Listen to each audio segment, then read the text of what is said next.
Israelites had to deal with, right? So it says, and ye shall be left few in number, whereas ye were as the stars of heaven for a multitude, because thou wouldest not obey the voice of the Lord thy God. And it shall come to pass that as the Lord rejoiced over you to do you good and to multiply you, so the Lord will rejoice over you to destroy you and to bring you to naught, and ye shall be plucked off the land whither thou goest to possess it. And the Lord shall scatter thee among all people, among the heathen nations, from one end of the earth even unto the other. And there thou shalt serve other gods. Because when you there, amongst these heathen Gentile nations, you're going to be in subjection to them. And when you're in subjection to them, they're going to lie to you. They're going to deceive you. All right. Especially in the very end with Esau, Edom, the wicked ruling. They were really going to deceive you. All right. And you're going to be serving other gods that they just made up. That's what's going on to this day. Our people are still under this curse right here. Verse 64. And the Lord shall scatter thee among all people. So the true Israelites, they are scattered amongst all people. All right. And even some of the Israelites look like the heathen nations where they were scattered. From the one end of the earth even unto the other. And there thou, you Israelites, shall serve other gods that really don't exist. They only exist in the minds of men, which neither thou nor thy fathers have known, even wood and stone. And among these nations thou shalt find no ease, neither shall the sole of thy foot have rest. But the Lord shall give thee there a trembling heart, a failing of eyes, and a sorrow of mind. These are the curses that so-called Negroes, Latinos, and Native Americans are dealing with to this day. All right. But we're going to be saved from these curses. That's the good news. That's the gospel. OK, but we had to go through all these things. It was for our learning because we messed up. How did we mess up? Because we forsook our Father. We forsook his ways. Why? Because we were also in this flesh where we couldn't do perfectly. But again, that was a part of the experience that we had to have for our learning, for our purification and perfecting process. But be it known, when the true Israelites are saved from this predicament, all the world is going to know, because all the world is going to bow down to the Israelites in the way of the Israelites. First and foremost, they're going to bow down to Yahweh, Bahashem Yahweh Shai. All right. And subsequently, they're going to bow down to the Israelites. And I am going to read it. So it says that in that Deuteronomy that we were going to serve other gods. And it's going to be those gods of Psalms 96. All right. And 5, where it says, you know, all the gods of the nations are idols. Now that we're under the subjection of these heathen Gentile nations, well, our people are about their idols that they just made up as well. All right. So let's get this Psalms 149. All right. This is the book of Psalms 149. So it reads, praise ye the Lord, sing unto the Lord a new song, and his praise in the congregation of saints. Let Israel rejoice in him that made him. You hear that? Let Israel rejoice in him that made him. The children of Zion be joyful in their king.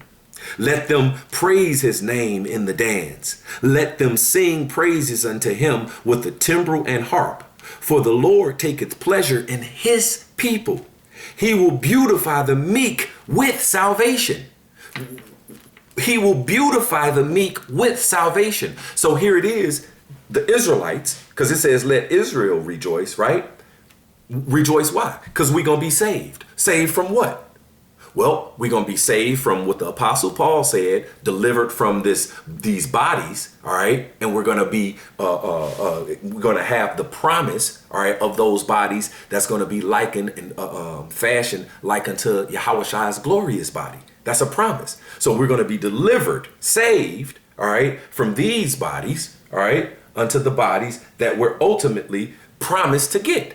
OK, then we're going to be saved from being in subjection to our enemies. Remember, we read that Deuteronomy that, hey, he plucked us off our land, scattered us among all nations all over the world in subjection to them.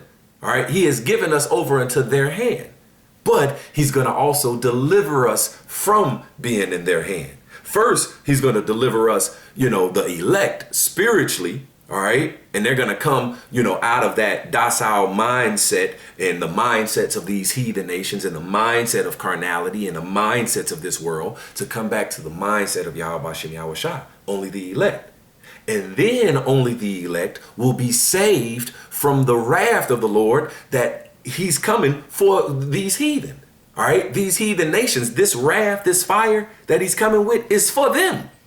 It's just that majority of our people are going to be found like heathen because they're going to still have those heathen mindsets. If you about this world or a religion or philosophy of this world, a false doctrine, all right, then you are still counted as a heathen. All right. Only when you come to the knowledge of the truth, like it says right here in this Ephesians, all right, chapter 2 and 19, it says, now, therefore, ye are no more strangers and foreigners, but fellow citizens with the saints and of the household of God. When you are built upon the foundation of the apostles and prophets, Yahweh Shai himself being the chief cornerstone, then, see, but this is the 100% truth that you have to have faith in, because the apostles and prophets, Yahweh Shai himself being the chief cornerstone, has 100% truth. And when you have faith in that, now you are no more strangers and foreigners. Now you are not counted as a heathen anymore. All right. And so this only is the elect that's going to come to this wisdom, knowledge, and understanding and faith in it. Only the elect. While the rest of our people, they're still going to have those heathen mindsets. So they're going to get a heathen's reward, which is that fire. All right. See, but again, let's go back to this Psalms 149 and 4. It says, for the Lord taketh pleasure in his people. He will beautify the meek with salvation. That's the Israelites, and namely the elect of the nation of Israel who humbled themselves to the will of the Father. See, the rest of our people, they didn't humble themselves. All right. They still were proud and thought that their way was better, or just another carnal some carnal way was better than the spiritual way of Yahweh Shem Yahweh Shai. And that's pride. That's prideful. That's not being meek. So though the meek are those who humble themselves to the will and righteousness and the way of Yahweh Bahashem Yahweh Shai. All right. That means you're going to get in line to go through the straight gate. OK, to be purified and perfected. But let's continue on. Verse 5. It says, let the saints be joyful in glory. Let them sing aloud upon their beds. Let the high praise of God be in their mouth and a two-edged sword in their hand, to execute vengeance upon the heathen. You hear that? To execute vengeance upon the heathen and punishments upon the people, to bind their kings with chains and their nobles with fetters of iron, to execute upon them the judgment written. This honor have all the saints. When this here happens, all the world is going to know who the Israelites are. Every knee shall bow and every tongue shall confess, because here it is. It's just like here in Great Millstone, Chicago. We're into a handful of us is into Brazilian Jiu-Jitsu. All right. Our elder, the Elder Malcolm, he is a few strike black belt in Brazilian Jiu-Jitsu, and he teaches us. All right. So here it is that, just a bunch of different submissions. All right. To where you tap out. So we're in the UFC too. So we watch UFC and you get certain people that, is just monsters and they just tapping everybody out, submitting them to the point where it's like, man, I don't know, nobody want to even fight this particular guy. You know what I'm saying? Because he got power over them. All right. And it's like, nah. And then it's like when you do finally, you submit somebody, they tapping, saying, all right, you have the power. Please stop. Stop. You're hurting me. You're about to break something, kill me, whatever. Please stop. I'm bowing down to yes, you have the power. All right. So it's just like these kings. It says to bind their kings with chains and their nobles with fetters of iron. Right. Because it says how they're going to, matter of fact, that's in that Isaiah as well. Let me get that Isaiah where it says they're going to come bowing to thee. This is, and I hit this one as well the other day, and I'm going to hit it again. Isaiah 60:14. It says, the sons also of them that afflicted thee, all right, talking about these heathen nations who ultimately were going to bind their nobles, all right, we're going to bind their kings and their nobles with chains and fetters of iron, all right? And so it says, the sons also of them that afflicted thee shall come bending unto thee, and all they that despise thee shall bow themselves down at the soles of thy feet. See, when this scripture come to pass right here in Isaiah chapter 60 and 14, there will not be an argument of who the Israelites are. See, right now there's an argument. In this present evil world, everybody don't know. Everybody not bowing down right now. But here's a prophecy that has not yet come to pass, but it's about to.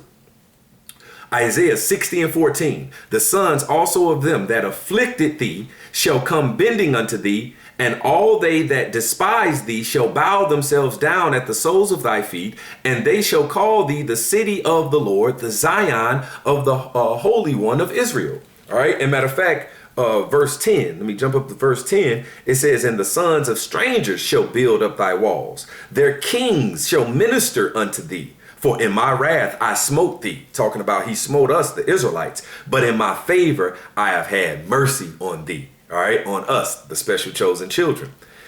Verse 11, therefore thy gates shall be open continually. They shall not be shut day nor night, that the men may bring unto thee the forces of the Gentiles, and that their kings may be brought. All right. So when this happens, all right, when this prophecy comes to pass, it will be no argument, no question who the Israelites are.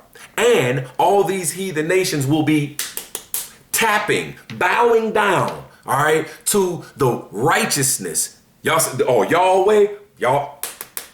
That was the way. That was the powerful way. That was the way that make me tap out. That was the way that make me bow down to y'all and say, hey, whatever y'all say, y'all got it, because y'all got the power over us. All right.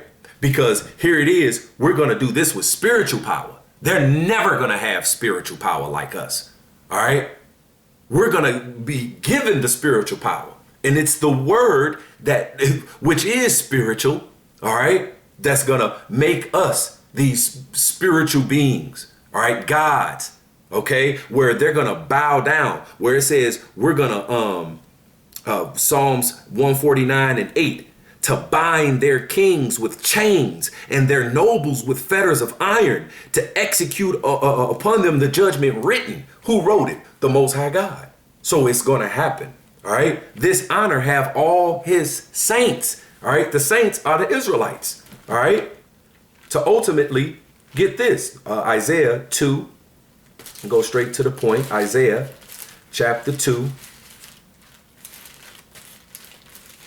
Isaiah chapter 2, I'm going to go straight to the point, verse 4. It says, and he shall judge among the nations, and shall rebuke many people, and they shall beat their swords into plowshares, and their spears into pruning hooks. Nation shall not lift up sword against nation, neither shall they learn war anymore. When the Israelites, the true biblical Israelites, are in power, there's going to be no argument anymore. There's not going to be there's not going to be war anymore. No more wars. It says that all the swords, all these guns and your tanks and these different weapons that Esau Edom has, it says we're going to beat those into plowshares. We're going to make them different agricultural tools because they're going to be building up our kingdom. All right. Ain't going to need no these guns and stuff anymore. See, the Israelites, we ain't going to need no guns. All right. We're going to have spirit, like the Apostle Paul, the Apostle Gabar always says. He said, guns, I don't care for guns. I don't like guns. But spiritual power, that I like. Because you could say, gun, disintegrate. With spiritual power. Gun, shoot the bullet and turn on the shooter. With spiritual power, you could do all, like, What you need a gun for? Arm bend, back bend, head come off. Just fall to the ground. Go up in the air. Oh, you ain't even got to do it. You could just you say nothing. You just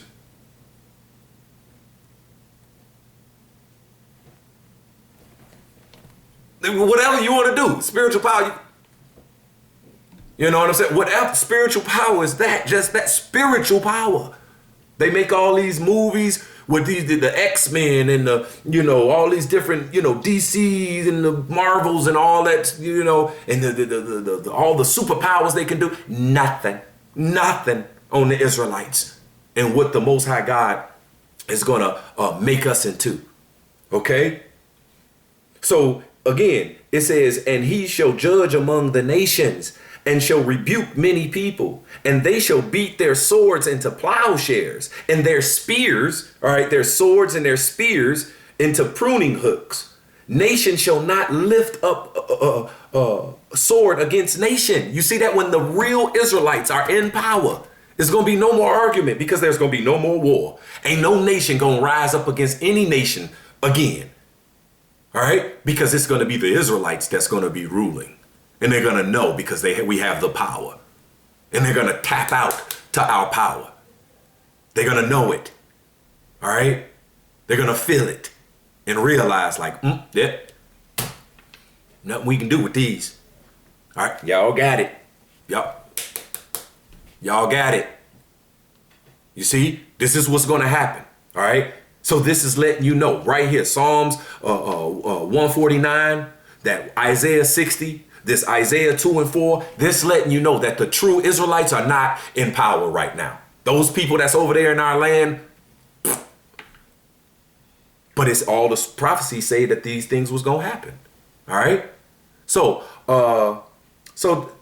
I'm going to end it there. Lord willing, that was edifying because the scriptures in that Ecclesiastes talk about the time of peace. All right. Matter of fact, let me do something real quick. Excuse me. The time of peace in that Ecclesiastes, it was talking about how that it's a time of war and a time of peace. See, right now in this present evil world, it's all the time of war. All right, in so many different ways. All right. See, but in the kingdom, all right, it's going to be a time for peace. That's when it's going to be the time for peace. All right. In the kingdom.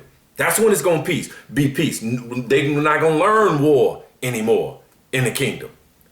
This letting you know when the true Israelites are in power, no more war. All right. No more argument of who the Israelites are. All right. You're going to see King David. All right. You're going to know, King David will be back on his throne. All right. And of course, Yahweh Shai. All right. And the elect, the governing body of the nation of Israel ruling, and it's going to be peace. Okay. Now, of course, we have to recompense the heathen, what they have to get. All right. But after that, man, that's when that Proverbs 29 and 2 kick in. When the righteous are in authority, the people rejoice. You see what's going on in the world today? The wicked is bearing rule. Therefore, the people that's being ruled over are mourning. All right. So again, this letting you know who the true, letting you know that the true Israelites are not in power right now. All right. Because it's all manner of wars and rumors of wars. And it's about to be, the great war 3. All right. That's prophesied to happen. It's coming. All right. See, but when the true Israelites are set up, which is right soon, all right, right after that World War 3 and, the fulfilling of everything, all right, then the Israelites are going to be in power, all right? And there's going to be no argument about it. No argument. Everyone will know. Again, every knee shall bow. Every tongue shall confess that Yahweh, Bahashem, Yahweh Shai, is the true and living powers. All right. So with that, Lord willing, that was edifying. With that, shalom.